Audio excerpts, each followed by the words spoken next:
బూడిద గుమ్మడికాయ రెడీగా అయిపోయింది చూడండి. ఇది కింద ఉండడం వల్ల ఏమన్నా వచ్చి ఎలుకలలో కట్ చేస్తాయని ఇలా సేవ్ చేసి పెట్టేశాను.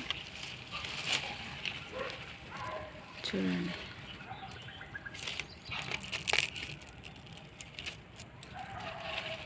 ఇదే బూడిద గుమ్మడికాయ. చూడండి, బూడిదలాగా ఫామ్ అయింది.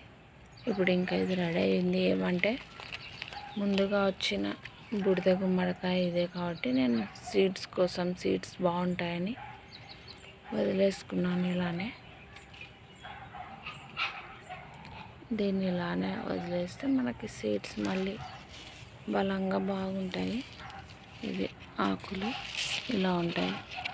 బూడిద గుమ్మడికాయ ఆకులు ఇలా ముళ్ళులాగా ఉంటుంది. ఇది అచ్చం బీరకాయ, సొరకాయ ఉన్నట్లే